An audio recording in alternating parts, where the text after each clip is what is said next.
Hello, hello, hello. Welcome to Royal Sussex Live. Welcome, one and all. Oh my goodness, look at that face.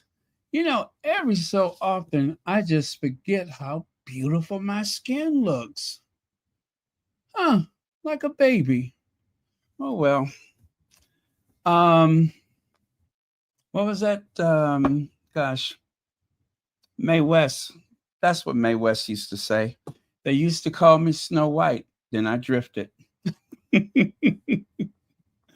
Uh, that's probably one of my favorites from Mae West. Extraordinary lady. Connie Balmer. Hey, Connie Balmer. Let's see. Look there. Connie Balmer was here first. Lovely. Let me see who else is here. Elaine Parker. There we go. Hi, Elaine Parker. Thank you so much for being here. And let's see. Joan Garcia. Maggie ABC. Let me see here. Cookies and Cream. Annie Bullard, and a bunch of other people. Okay. Lady Metatrons, thank you so much for being here. Church Nelly, how are you, Church Nelly? Frugally fine. Okay. And Gracie Mfawabi, thank you so much for being here. Barbara Canada, yep, thank you.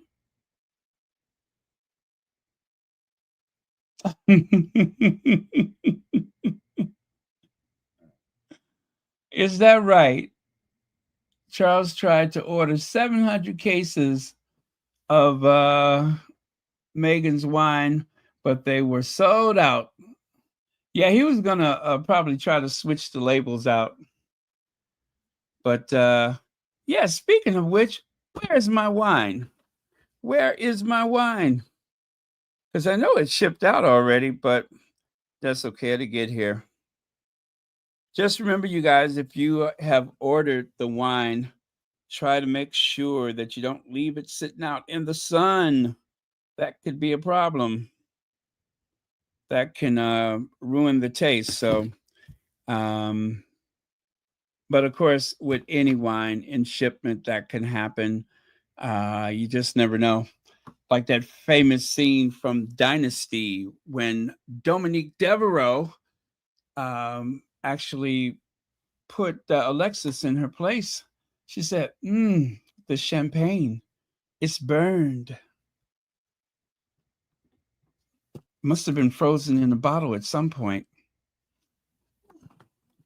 Yeah, that was one of my favorites. That is someone who has a discerning taste when you can tell if the champagne has been burned. The champagne, it's been burned. Okay, there we go. Global influencer. That's our Prince Harry. And of course, oh man, that kind of makes me feel a bit of, I'm not sure exactly what I feel, but I look at a mother and son side by side like that, and I think of what could have been, and of course, sadly, will never be. But yeah, um, that would have been amazing. They could have done some amazing things in this world together. That's for sure. Yeah, if you think the royal family is having headaches now, just imagine. Just imagine. Now, that right there would definitely be a royal dynamic duo. Definitely. Yeah, there are no leaks in Montecito. There are no leaks in Montecito. And that is how Harry manages to hopscotch all over the planet. And they aren't the least bit aware of it because, well, I mean, after all, there are no leaks in Montecito.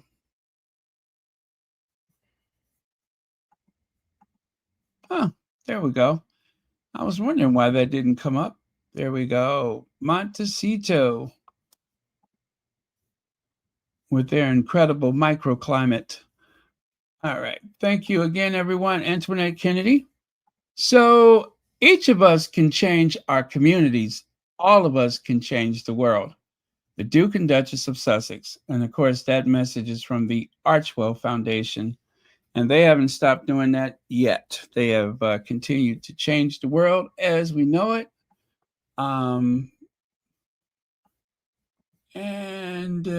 Okay, I'll do that right there so I can, that's better.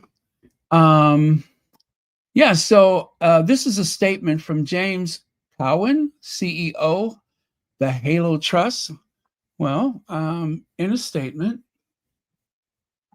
it says here, it was an honor to have an audience with His Excellency President Lorenzo, or is it Lorenzo, today alongside Prince Harry, Duke of Sussex, to discuss Halo's continued demining efforts in Angola. We thank him for his extraordinary dedication to and investment in the vision of mine-free country, and he expressed his intention to continue to support our work with a further significant contract for the next 3 years. Our partnership is strengthened and renewed. Oh boy, that scared me right there. I'm sorry, that was my phone. Our partnership is strengthened and renewed, and we are grateful to President. Oh, you know what? I'm so sorry. You guys can't see what I'm seeing. Hold on a second. There it is. Is that Lorenzo or Lorenco? Lorenco. That's Portuguese, isn't it? For his leadership on this critical issue. Yeah, is that or is that not? That's what I was wondering. You see how the lettering is there? I tell you what, I know what I'm going to do. I am going to put that through a translation and see how it's pronounced. Okay. I'll translate that to tech language. And Lorenzo. That's it. It's Lorenzo. So the it has like a S sound at the end. Lorenzo. Okay. You know what? I am just going to turn this ringer off. It's amazing how you can be home all day. You can get in the car, run and do your errands and everything. And then all of a sudden, as soon as you log on, lottie-dottie, and everybody wants to talk to you. But yeah, so I just turned the ringer off. We'll have no more trouble from this phone, I promise you. Oh man. Doretha Green, thank you so much for being here. Sharon Trung, TMCD, thank you. Oh, and by the way, TMCD, thank you for being a member. Thank you very much. Oh, yes, and Doretha, you're a member as well. And so is Caroline. We love members at Royal Sussex.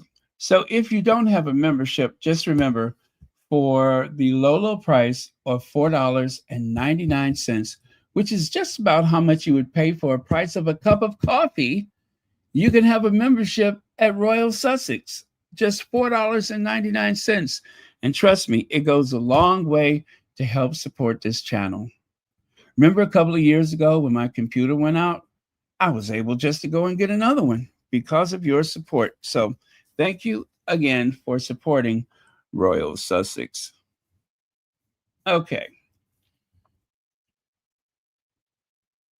All right. And Church Nelly, gosh, how long have you been a member? Almost 3 years now? Or is it more than 3 years? Anyway, it's been a long time. Okay. So Prince Harry visits Angola to advance Princess Diana's landmine mission.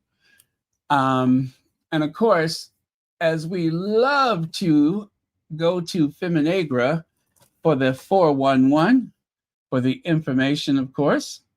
Let's see, Prince Harry has traveled to Angola for a low-profile yet diplomatically significant visit tied to his late mother, Princess Diana's landmine legacy. The Duke of Sussex met with Angolan President. Um, oh. Now I see. Let me see how to say his first name. I think it's Jao, right? Hold on a second. But yes, that's Portuguese, right?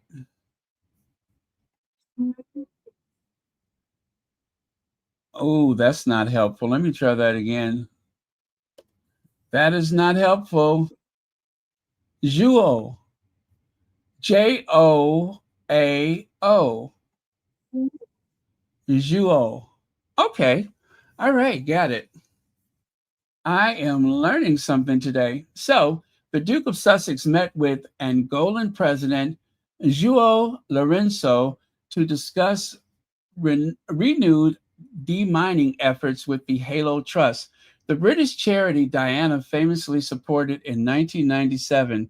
His presence shows his ongoing commitment to landmine eradication. But the trip also sent a sharp message. British media were not welcome. The British media was not welcome. Wait, I don't think you all heard what I said. The British media is not welcome. The tabloids have been, shall we say, politely disinvited, uninvited, prohibited. I like prohibited because it sounds shadier. They have been prohibited. So, in this surprise visit, the British media, well, anyway, they're not welcome. It's no telling how many people are on the plane right now headed down to Angola. By the time that they get there, Harry will have already gone. So, yeah, you're not welcome. You ain't. You aren't. Right? You aren't. Remember that word? You aren't. You aren't. You aren't welcome. You aren't welcome. You aren't ever. See, we had to invent a word. You aren't. You aren't welcome, and you aren't ever. Oh man, that was in that movie. Whatever happened to Baby Jane? You aren't. You aren't welcome, and you aren't ever gonna be welcome to anything that Prince Harry goes to. You aren't. How would how you spell that? Yarnt. Anyway, yarnt welcome. Oh man, why does that make me smile? I could just see Chris Ship right now. I bet you Chris Ship is about to poop his pants because yarnt welcome and yarnt ever going to be welcome. Can I read that one again? His presence shows his ongoing commitment to landmine eradication, but the trip also sent a sharp message. British media weren't welcome.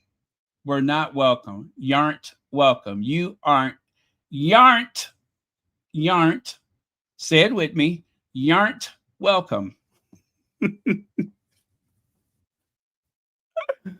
Oh, man. I wonder what Angela Levin's reaction is to that when she finds out that the British media has been prohibited. I'm sure she'll have something to say about it. Let's see. What she'll probably do is put too much lipstick on. See there? She'll probably put too much lipstick on. She'll get all agitated and upset and go just a little bit too heavy with the lipstick.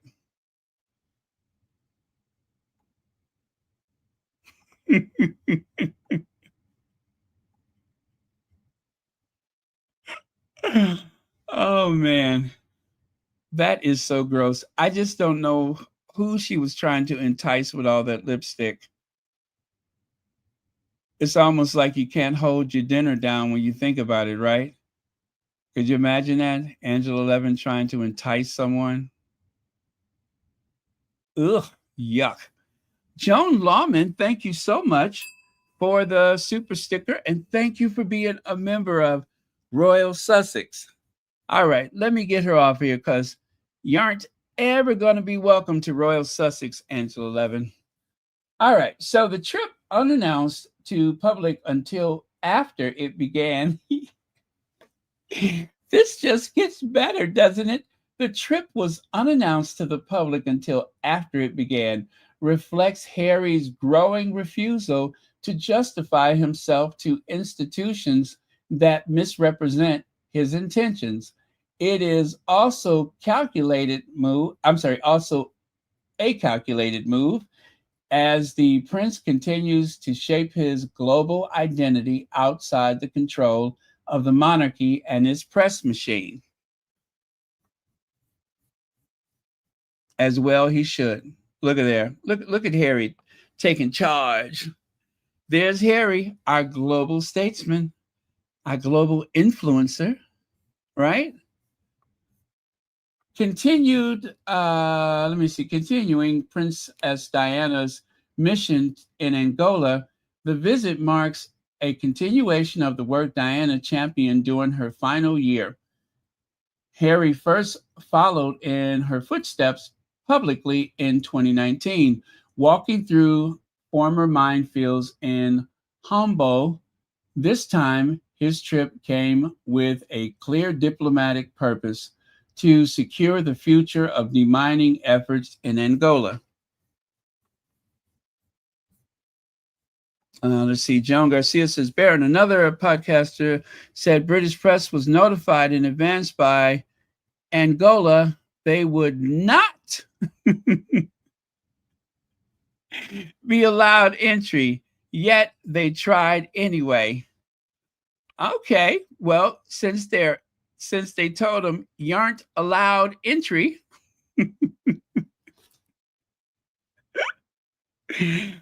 oh man, that just makes me smile. Thank you so much for that. That is like one of the coolest things I've heard all day. And thank you so much for being a member because you aren't ever going to be welcome to one of those meetings.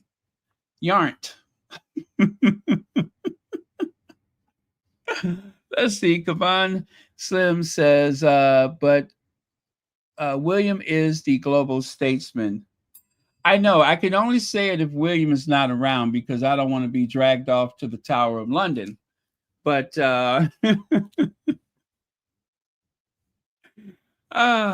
yes, William would probably have a meltdown. He would probably blow a gasket if he heard someone using that language and it doesn't involve him. I can still remember those smug little photos he took where he's sitting on a train with a empty what was it, one of those binders in front of him, pretending to be doing some busy work. Okay, according to the Halo Trust, Harry joined an audience with President Lorenzo to thank him for Angola's investment in a mine-free country and to confirm a new 3-year contract supporting Halo's operation. In a statement, the organization emphasized the importance of the renewed partnership and expressed gratitude for the president's leadership. Harry's role as a leading advocate for Halo Trust work continues to grow. This visit also reinforces his personal connection to Angola and his long-term commitment to its recovery from war-era landmines. Oh boy, I sure hope that fake doctor, the one who hijacked that charity that time, I hope she don't hear about it because all work would cease if she ever gets wind of it. You know how she is. If it's not broke, break it. That's her mantra. If it isn't broke, break it. And of course, demand a salary, even if it's a volunteer position. You just demand a salary. Okay. Thank you very much. Let me see. H. Knight says, Hi, all. You're on early tonight. I sure am. Let's see. Thank you so much for, oh, 38 months membership. Thank you for being a member of Royal Sussex. Okay. Uh, let's see here. I'm looking at a couple of your comments here. Okay, just greeting each other. That's very good. Oh, there we go. Adrian Burrows says, Harry making sure the media never make a dime off of him. Yeah, that's what Harry's saying.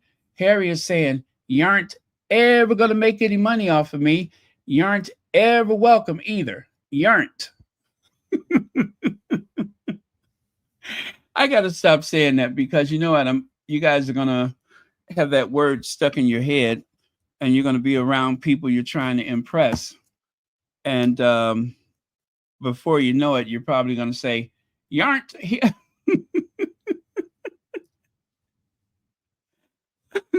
What does that mean? I don't know. Let's see here. Words Do Matter says, hello, Baron and Swatties. Not those Africans told the British media, useful idiots, you aren't welcome. Yes, they told them you aren't welcome. Thank you so much. Let's see. Thank you for being a member. Words Do Matter. Yes, that is the word of the day. You aren't. You aren't. You aren't. You aren't welcome, and you aren't ever gonna be. Oh man, I am having too much fun with this. The fact that they thought that they were going to be welcome, and of course, Angola was like, you aren't welcome. You aren't coming in here. You aren't ever welcome here. So, especially while Prince Harry is here. Okay. Let me see.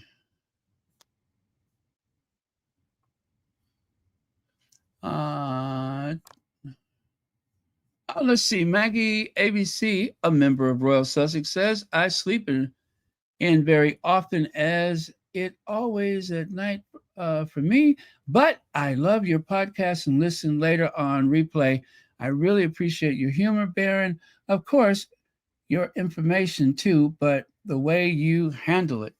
Well, thank you very much, Maggie ABC. I really do appreciate that. And Connie Balmer, member of Royal Sussex, thank you so much for the super sticker. And thank you as always for watching Royal Sussex. All right. What an impressive room. Let me see. Did I do this part yet? Media excluded from speech event. The media were denied access to the event. This a decision that sparked a flurry of headlines, but for observers who've followed Harry's legal fight with the British press, including his victory over Mirror Group newspaper for phone hacking, the exclusion was no surprise. Meghan, who continues her own advocacy and brand of work, was not expected to attend. The framing of her absence was newsworthy highlights and persistent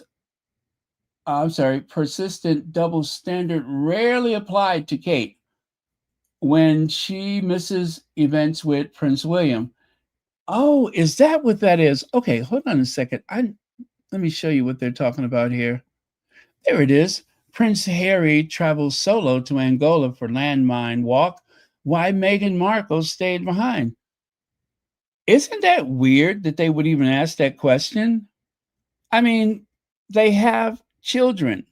They have a home in California. They have other interests. There's a variety of reasons why Meghan may have decided that she was not going. Plenty of reasons. It's not the first time Harry has taken a solo trip, and also our Duchess has taken many solo trips of her own. What an odd question. Prince Harry takes a solo trip to Angola. The Duke of Sussex is passionate about continuing Princess Diana's fight to eradicate landmines. Again, why is that even news? Anything for clickbait. And you know, of course, some of the people that click into those articles are hoping to hear something terrible has happened or that they're not getting along or something like that. I mean, who cares why? Or even if it's not that, I can just tell you right off the top, they have little ones, and it's always better to have one of the parents near. End of. Much to do about nothing. Thank you again, Connie Bummer. Red Lady says, how about if the summit is about William no longer wanting to be king and asking Harry to take over? That would be awesome. Thank you so much for the super chat. Oh, now that would be news. That would be news. That would be like a 24-hour, week long. Of course, that is not likely to happen, but it is fun to think about. And I thought about that during the global pandemic. I'm like, wow, Harry and Meghan in the isolation of California at their stately palatial manor. Well, actually, did they have the house? Well, not at the beginning anyway, but them isolated in California. And of course, all of the rest of the family over there in the UK. So in those early days, I did kind of think about Queen Meghan. And of course, yeah, it was just a little exercise that I was thinking about in my head, a little exercise of what if. But of course, that's not likely to ever happen. That would mean the Royals had a really, really bad day. So, but thank you, Red Lady. That is fun to think about. I mean, it would be interesting. The whole world would be so different, wouldn't it? And of course, talk about a slimmed down monarchy. It would be very slim, very slim. So, but yeah, thank you for bringing that up. I uh, thought I was the only person who thought about stuff like that. When Prince Harry works alone, it is called a solo trip. But when Prince William does the same, no one questioned Kate's absence. The double standard speaks volumes. Of course it does. Joan Garcia says, idiots don't think Meghan is busy with her business. Thank you very much, Joan Garcia, and thank you so much for being a member of Royal Sussex. And that is a very good point, is that Meghan has business of her own.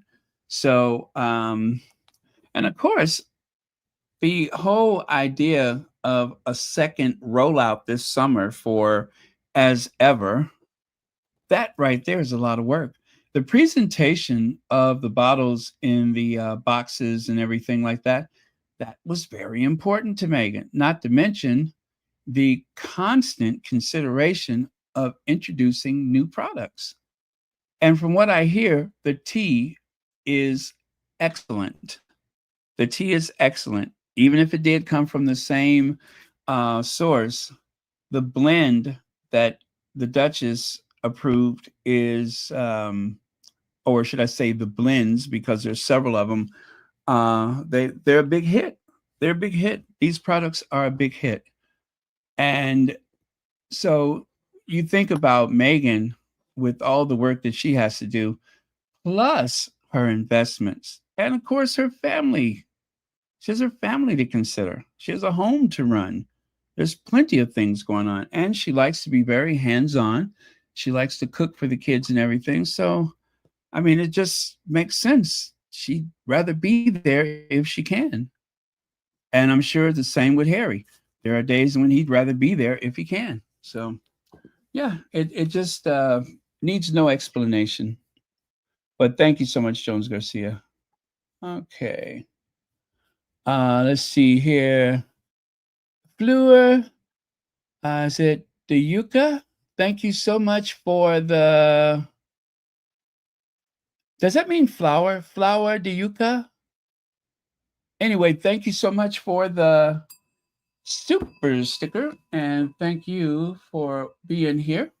Of course, I am going to translate that. You know I am. Let me see here so I can make sure I'm saying it right. Flu, flu. Uh, Now I'm guessing that is Danish. Oh wow, that's Danish. Okay, and fluid. No. Okay.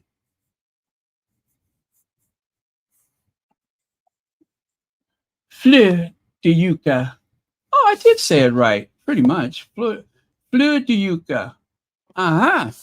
Love that.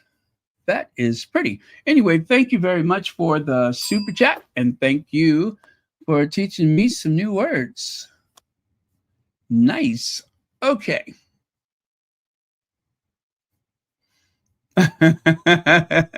we, mademoiselle, uh, um, très magnifique. Yes, très magnifique. And then, of course, you have, I mean, look at that. Harry is expected to give a speech on Tuesday, though the British press has been denied entry to the event. The outlet adds, yes, you're denied. You aren't welcome. Yeah, you aren't welcome. Oh, man. Let me see here. So let me see when Prince Harry. Okay, I got that. In 2024, Harry told ITV that press harassment played a major role in the breakdown of his royal relationships. His distrust of the media stretches back to his mother's death in a Paris car crash while being chased by paparazzi.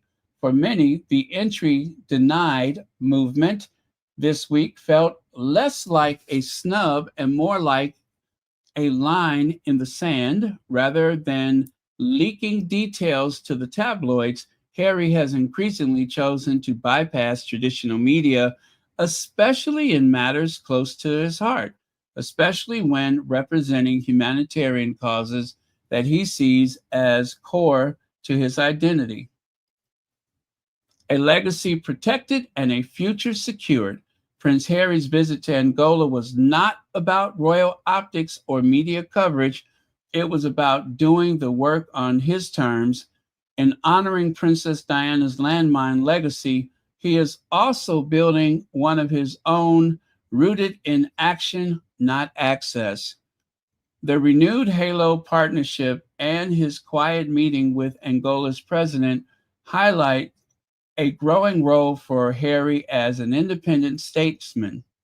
He may not carry a crown, but he carries forward a mission that continues to save lives. I love it. And of course, with that, we are going to give a much needed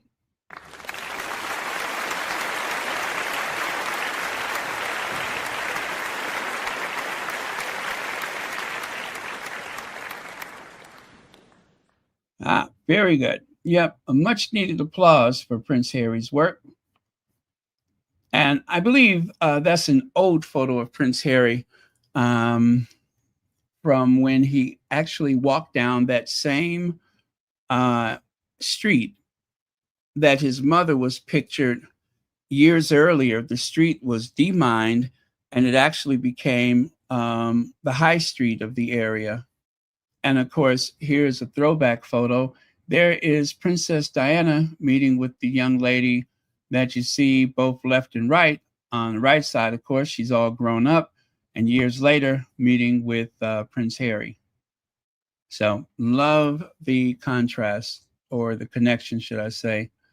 And of course, side by side again, you can see Prince Harry doing the same type of work that his mother was doing with that protective armored vest on and the face shield.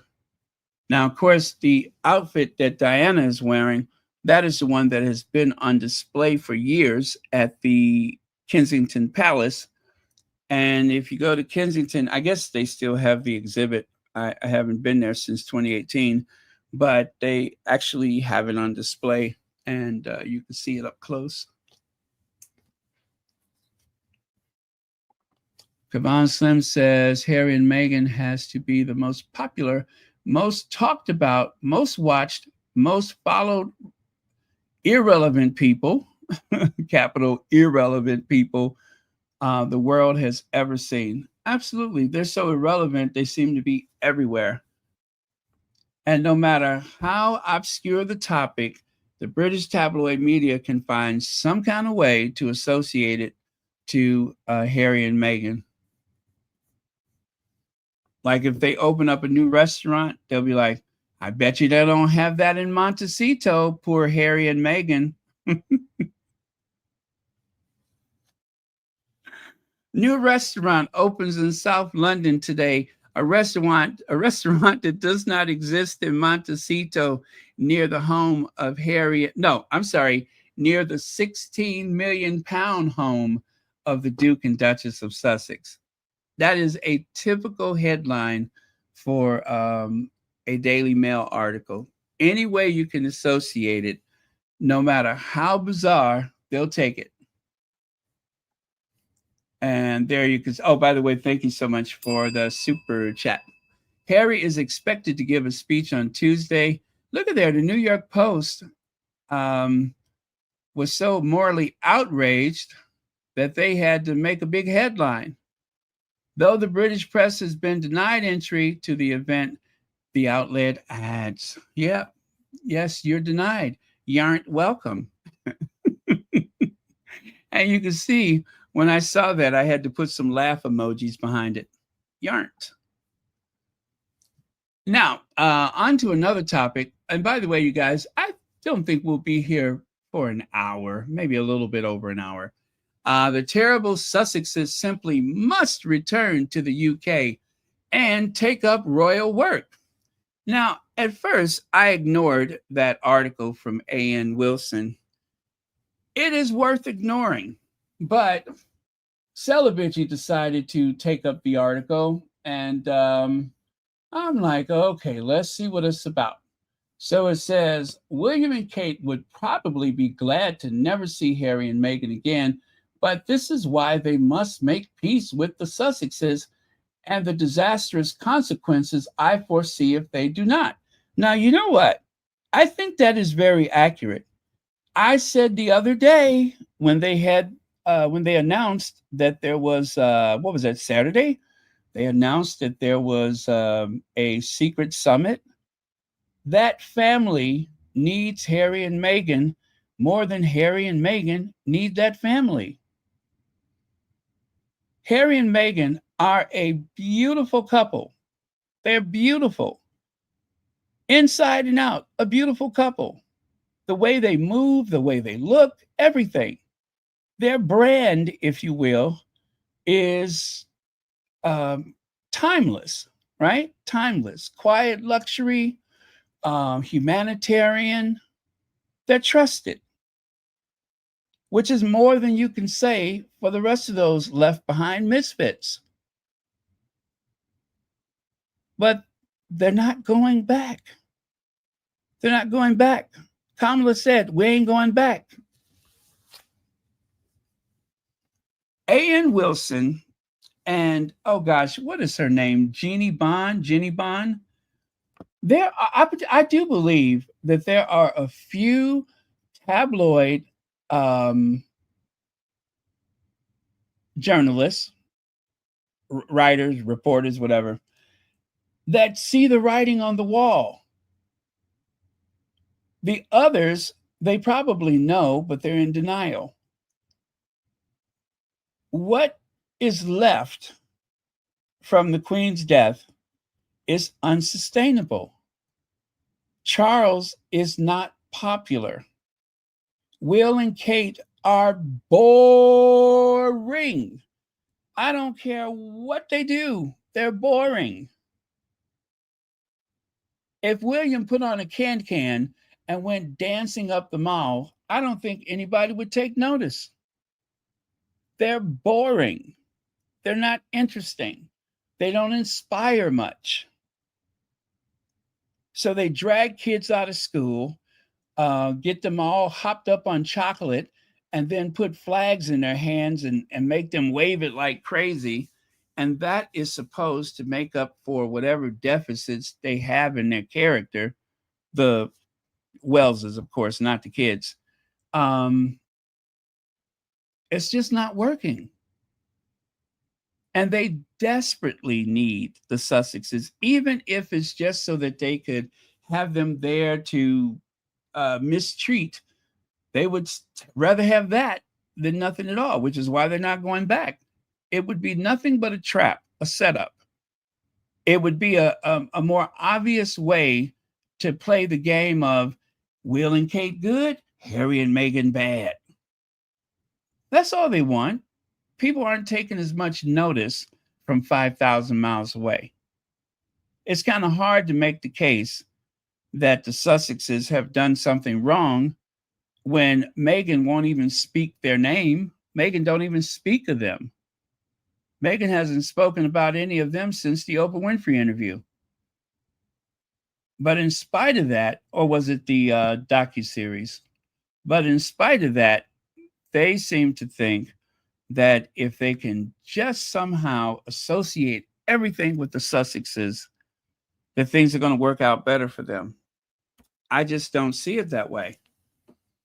Okay, so A.N. Wilson says, at the moment, the Duke of Sussex is stuck in California with his chicken coop. Now, see, right there, that is offensive. You want him back so bad that you would say something cheeky and snarky like he's stuck in California with his chicken coop. Does that sound like somebody who's desperately trying to draw them back? Or does that sound like, here, come on over here, we got a trap for you? His earning potential seems rather less than that of his ambitious wife. Again, also offensive. They don't know how much money Harry makes. And as the years pass, even Meghan's capacity to earn money from TV work will dry up. Whoa, how optimistic are you? In time, the pair will likely grow less and less interested to the general public. Attention will pass instead of the next generation. I'm sorry, will pass instead. Okay. That's what it said, to the next generation. The stark reality of being a balding royal has been, a balding royal has been, is clearly vexing Harry. Harry ain't sitting up there thinking about that stuff. This man is working. He's in demand. He's busy. Anyway, you know what? I can see exactly why Celibici, when they spoke about this, they said, we're going to We're going to skip the usual offensive language and go straight to the point, which is what we have here. Oh, actually, not that. Where did I put it? Where did I put that? There was a follow-up to that. Oh, there it is. I put it in the wrong place. So 5.5 years on of this BS, and it's still the same fundamental problem. The Sussexes are crucial to the future of the monarchy, but the Windsors refuse to treat the Sussexes with respect, dignity, or kindness. You see what I mean? Just 2 paragraphs into that column was full of offensive and condescending language, right? 2 paragraphs in. Instead of pleading with the Sussexes to return and promising them whatever they want, these people hurl insults at Harry and Meghan, all while pleading with William to stop being so childish, stupid, and short-sighted. You cannot have it both ways. If it's necessary to bring the Sussexes back and you have a reconciliation, then William, Kate, and Charles simply cannot continue to treat Harry and Meghan like they're worthless. The problem isn't what happens if Harry and Meghan keep talking. The larger problem continues to be what happens to the decrepit monarchy if the two biggest stars, Harry and Meghan, continue to thrive and live happily in California for the rest of their lives. That is their biggest problem, is not the Sussexes talking about them, not the Sussexes coming back, but if they just stay in California and thrive, that will be the biggest impact on that institution, showing that there is life after this cult-like institution. And that's exactly what, and by the way, these are the words of, I think it's Kaiser from Celibacy.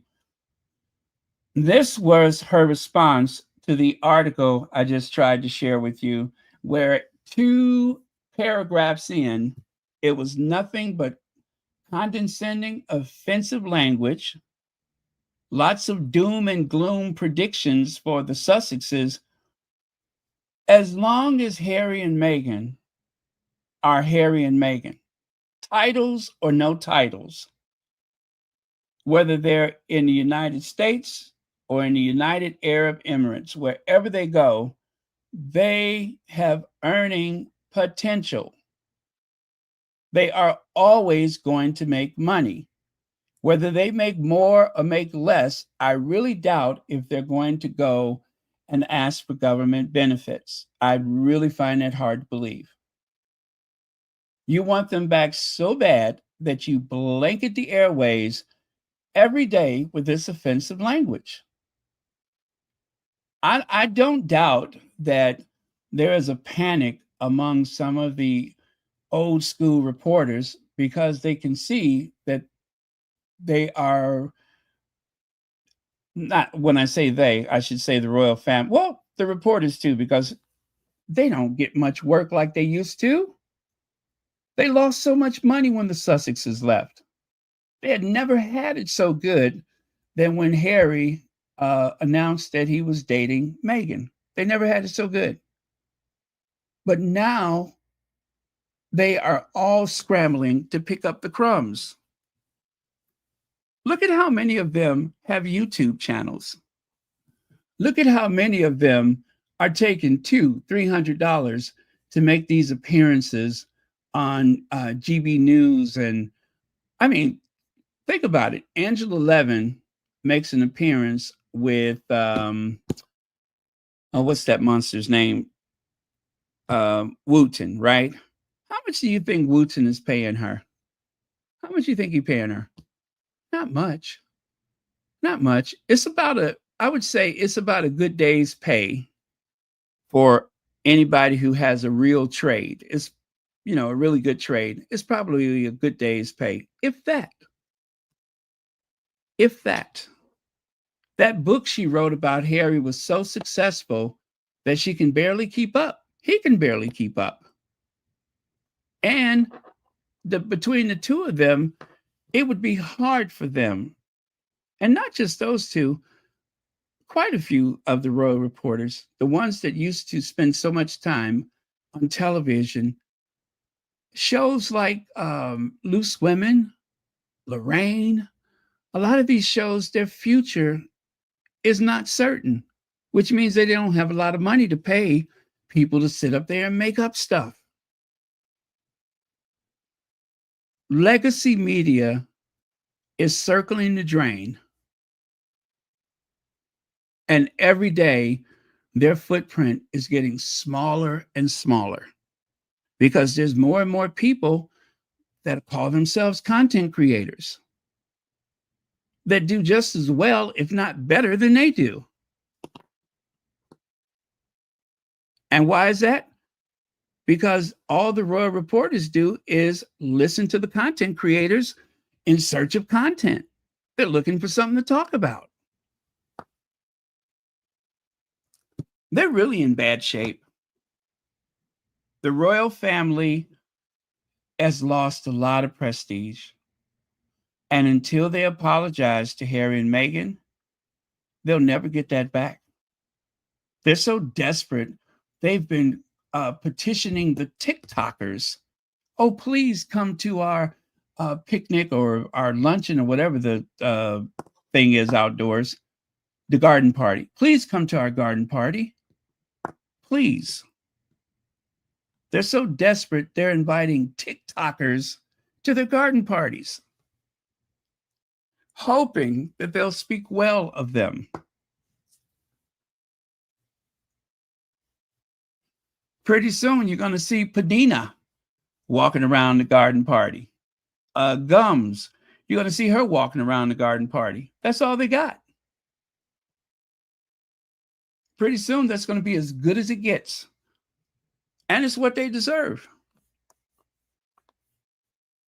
Kavan Slim says the lack of spectators at the increasing "Not My King" chats at Trooping the Colors was an earthquake to the palace and the rota. Yes, yes. It is a sign of things to come. It really is. It is ominous. It is a sign of things to come. They are in terrible, terrible shape.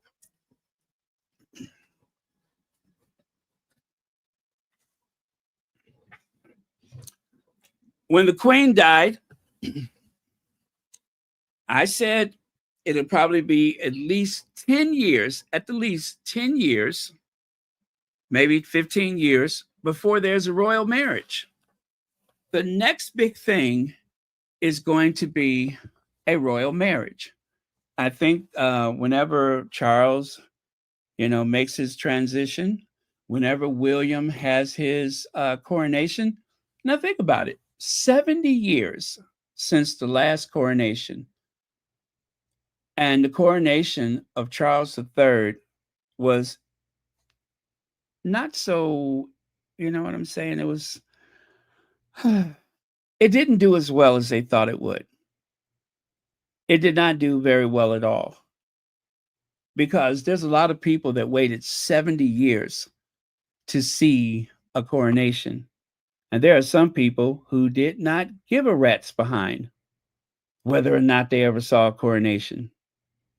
Right? So now that we've had a coronation, how much interest do you think there's going to be in William's coronation? You're going to have the usual monarchists, of course. But there is so many people that look at the crown and just yell colonizer.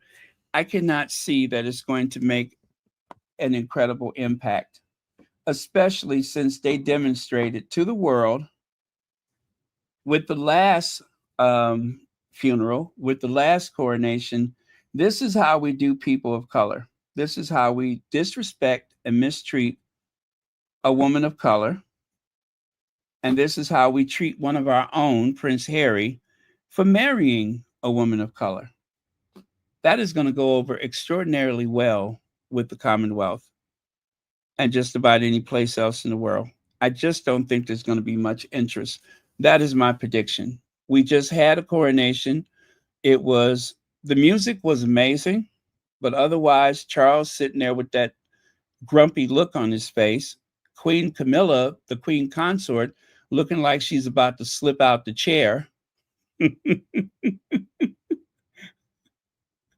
Trundling inside of the Abbey was not very inspiring.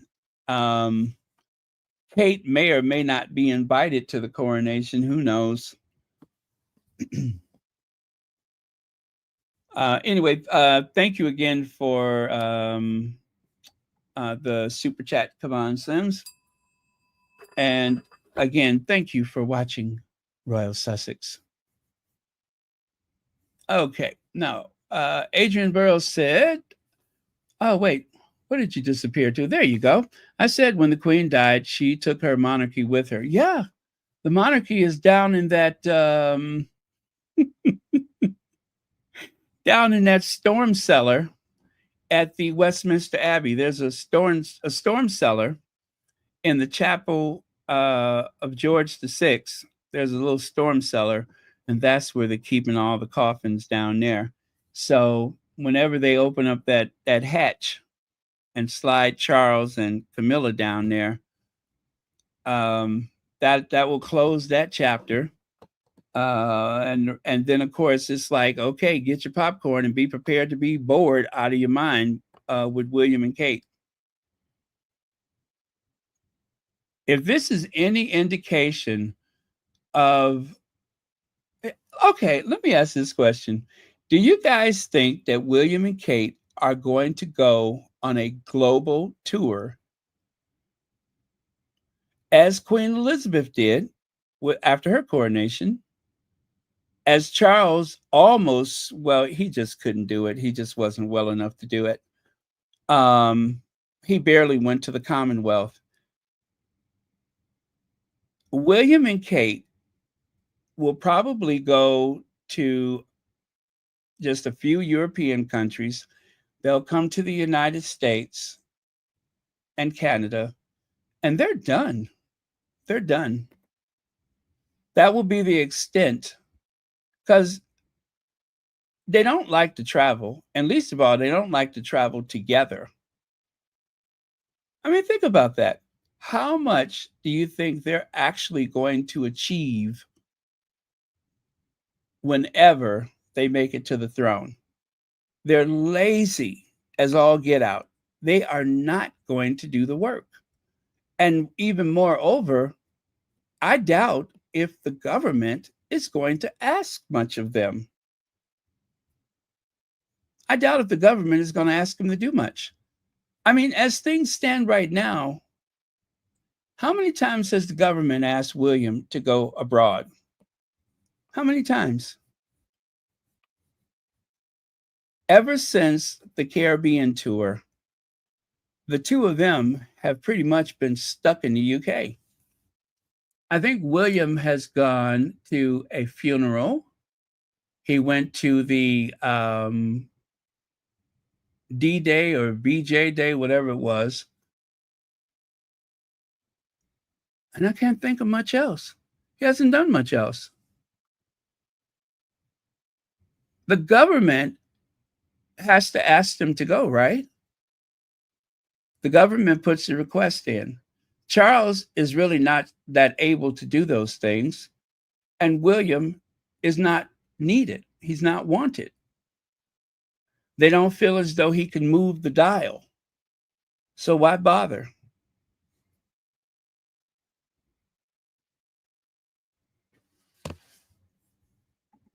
Yeah, who's going to pay for Wank to a world tour? They are boring and not loved like the Sussexes. Yeah, that's a good point. That is a good point, S. I don't see that in their future. I do not see that in their future. I don't see much demand for the two of them. Let me see. The crypt is now full. A new one will be open for Charles. Um, well, there's two spaces. According to the graphic, there's two spaces left. It looks like there was room for 6 in the storm cellar. So they cremated Margaret, and so her ashes are set to the side. And from the graphics that I've seen, they said it was room for 6. So that would be, of course, the Queen Mother and what was that, George VI, and Lizzie and Philip, Charles and Godzilla. Now, of course, there is the possibility that maybe they want to do something else. We won't know until the time comes, but there is a possibility Charles may want to be in Highgrove. You know what I'm saying? Charles may want to go to Highgrove, but he's rather traditional. So, um, but yeah, that is something to think about. Where would he end up? But I do believe there's space for two additional burials. Oh, well, pretty gruesome. Okay. Again, those are some photos of Harry from a few years ago, I believe, when he gave a speech.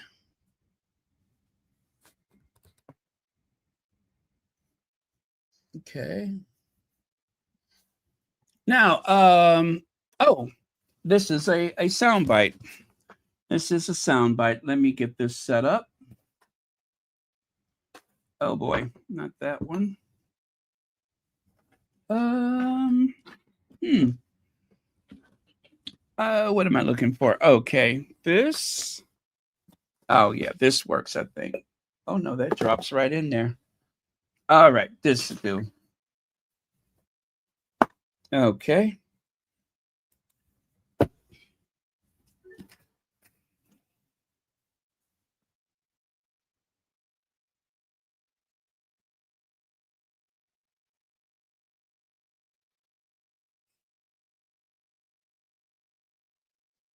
Okay, I'm still here. I'm just setting it up. Sorry about that. I'm kind of snuck up on me. Prince William said that he does not talk about his feud with Harry anymore. But then there was a so-called peace summit between Prince Harry and King Charles's aides. And all of a sudden, Prince William has re-entered the chat. On the one hand, the Daily Mail is saying that these peace talks could have never happened.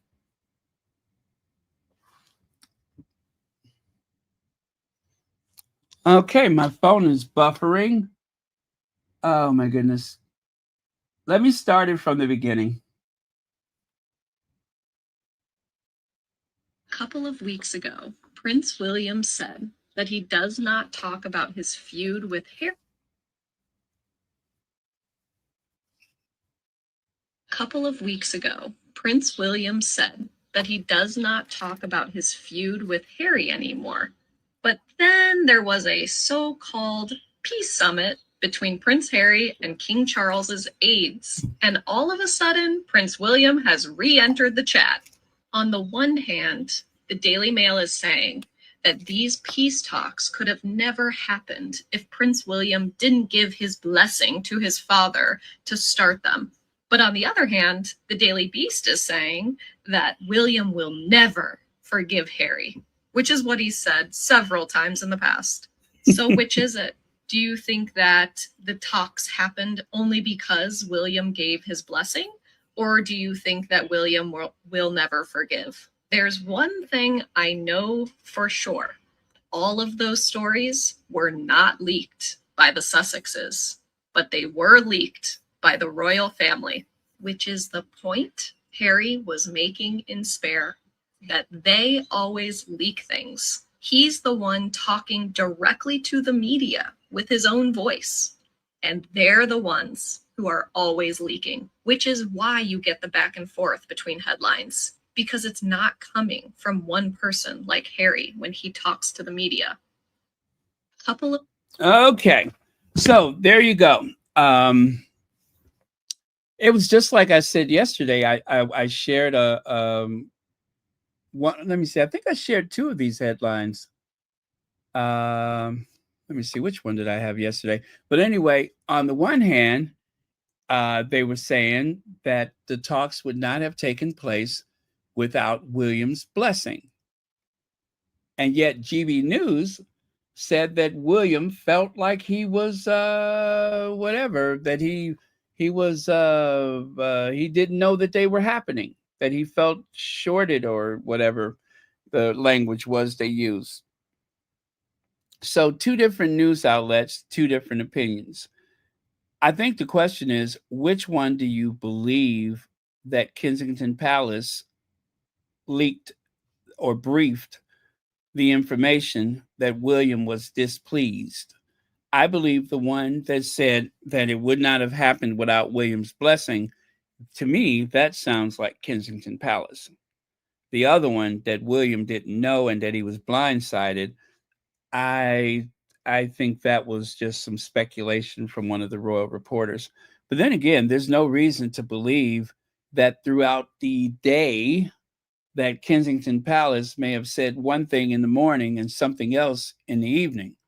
that is definitely a possibility, depending on how many times they want to sow seeds of confusion.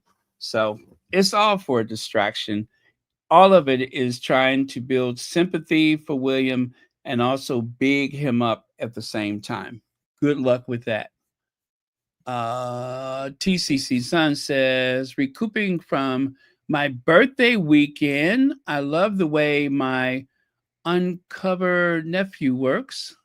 Uh, Let me see. How bad will it look for Invictus when the other media is invited and the British media is not allowed? Where is the popcorn? Okay. Well, I cannot see that they would not be invited if it's in the UK, especially if Charles does show up, if William shows up. They I could not imagine they wouldn't be invited because of the invisible contract. I would hope that they're not invited, but I could not imagine that the entirety of the Invictus Games could take place in the UK and the Royal Rota does not have some kind of entry. So, as much as I would love for them to come rolling up to the gate, like for instance, Chris Ship, I would love for him to get there, only to hear, "You aren't welcome to the Invictus Games. You aren't ever coming back here again either. You aren't." Ah, I would love that, but somehow I think they're going to find a way in there. If they have to go to Charles, they're going to find a way in there. And there's no reason why they couldn't go as spectators anyway. So um just like you had what's his name, Tom Barrow make his way to Canada, I don't think that they could prohibit them, especially if other members of the royal family show up. However, if that did happen, I will send you some popcorn. But thank you so much, TCC son, and thank you for being a member of Royal Sussex. Okay, let us hope that that is the case, though. I would love that. That would be what would it? It'd be July, so that'd be like Christmas in July if that were to happen. Will request that William and his aides not be involved in the talks. And oh, and speaking of talks, at the Invictus Games, if they go, that they're likely to give some kind of a speech or something, especially if it's the opening or closing ceremony. They are likely to do some kind of a speech. So, again, I don't know how you avoid the Royal Rota. And let's just say it is very good that they're trying to iron some things out now. The conversation that they were having at the whatever that club was, that secret summit, I am pretty sure that somewhere in the conversation that they're going to have to address the Royal Rota and access to the Invictus Games. Not where the games themselves are concerned, but for any member of the royal family that visits the Invictus Games. How awkward would it be if Eugenie and Beatrice did not attend? How awkward would it be if Princess Anne doesn't show up? I mean, all of these people have their, Princess Anne, and of course, oh God, Kate. They all have their, what is that, their symbolic things with the military. So it would be very awkward if they don't show up. It would be strange to have them in the country and nobody shows up. They have some stuff to work out. They have some stuff to work out because their conspicuous absence will not look good for that family.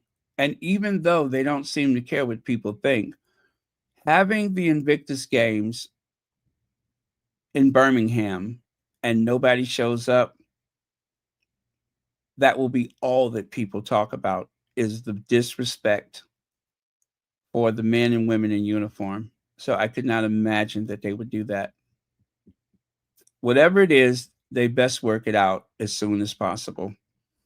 Words to Matter says there were parts of the British media that was not allowed inside the church during Harry and Meghan's wedding. Oh, you know what? Words do matter. You are so right. Even though the other royals were there, they were not allowed. Okay, I stand corrected. You are so right. It would not be impossible. Okay. It would not be impossible. You make a great point. I forgot about that. They were very, very angry that they were not invited. Yeah, that is a great point. So it is possible that the royals could attend and they can bar the media. Yeah. How much lipstick do you think she'd smudge all over her face after that when she's turned around? You aren't welcome. Okay, thank you, Words Do Matter and TCC Son. I stand corrected. It is definitely a possibility. It is a possibility. And by the way, you had a birthday. Do we have to get our salsa out for you? Of course we do. And wish you a happy birthday. Where's the salsa? Ready? Here goes.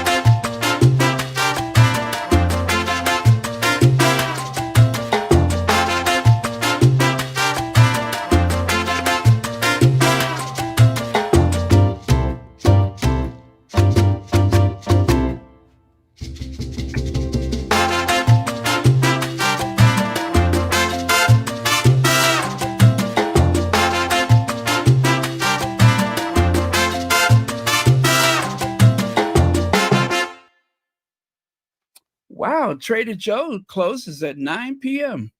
Isn't that something? Okay. Oh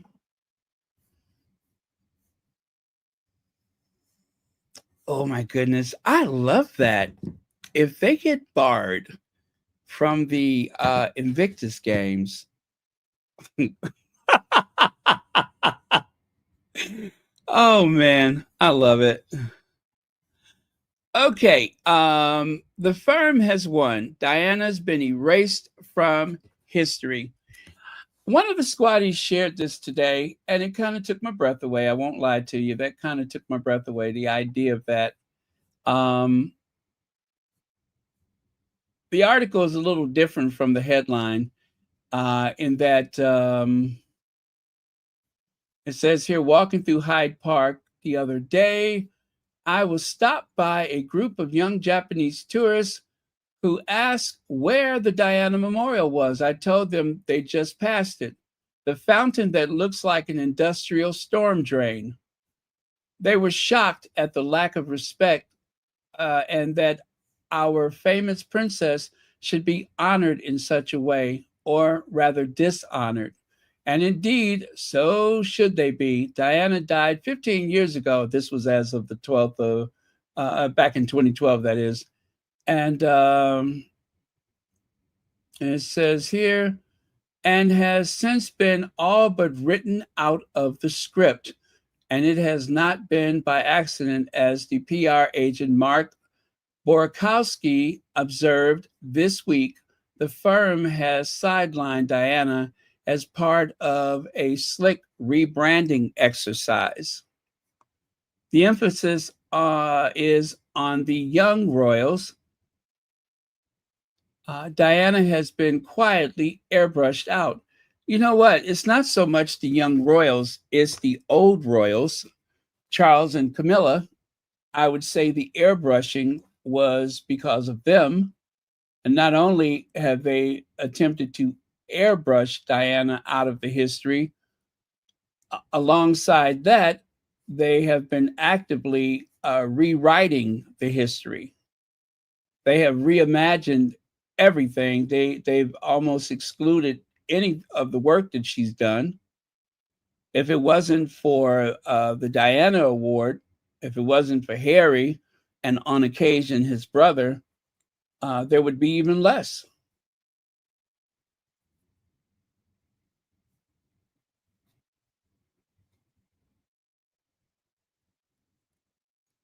And of course, as far as Kate is concerned, her legacy is going to be reduced to nothing but clothing, her clothing and her hair and her pre-cancer cells. That is going to be her legacy. Um, I really can't think of anything else that she's done. There's nothing to quote, nothing, just a big empty space where the future queen consort should be. Very little impact. But again, this is why there has been such an attempt to erase Diana's memory, because the left behind royals in the UK are not making much of an impact. They're not making much of an impact. And as for Charles, all of the goodwill that he had has been squandered when he took that bag of bones into Westminster Abbey and put a crown on her head.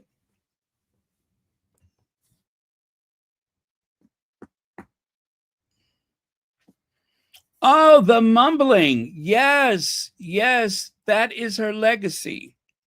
The mumbling. How could I overlook that? Apropos,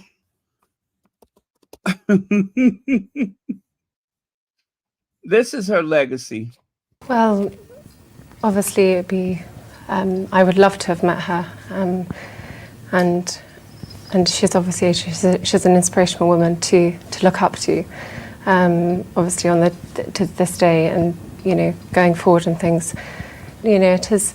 It's a wonderful family. The members who I've met have achieved a lot, and very inspirational. So things. It is. It's a wonderful family. The members who I've met have achieved a lot, and very inspirational. So obviously to this day, and obviously to look up to. She's an inspirational woman to look up to. Obviously to this day, and going going forward and things. Going forward and things.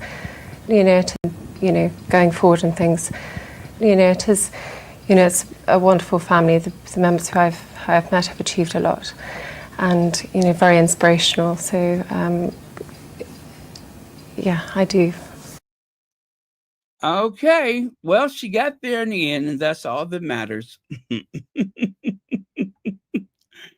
Anyway, you guys, that is it for now. Thank you all so much for joining us this afternoon, this evening, maybe even morning for some. And I will see you all tomorrow. I'm not coming back later. It has been a pleasure, of course, as per usual. And let's see what happens. Unless something extraordinary happens, I probably won't be back later.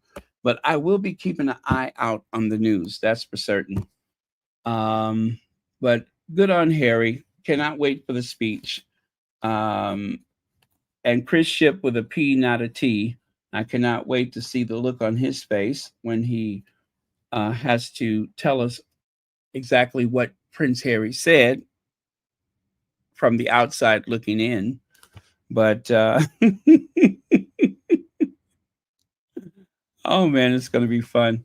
Okay, so we're good. Let me see here.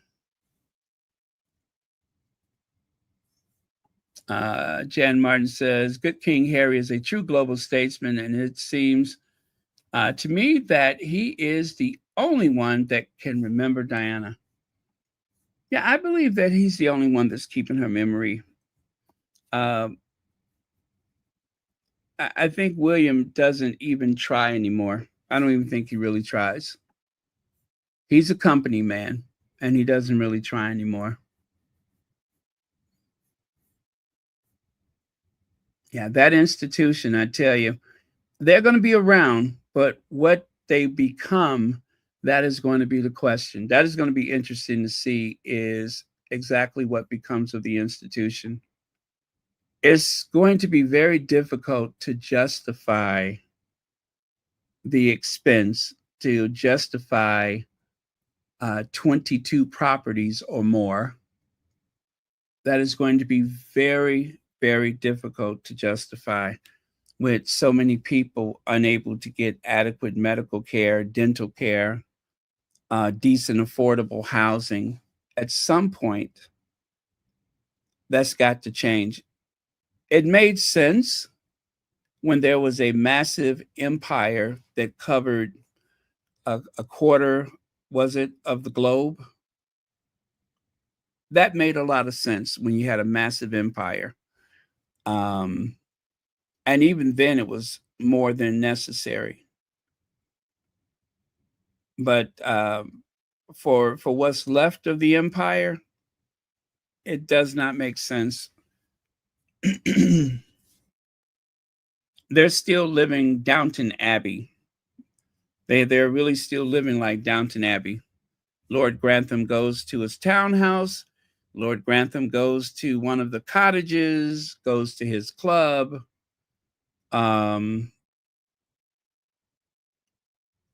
That kind of thing. And it just seems like it's taken the Windsors 100 years to reach the point of the Crowleys.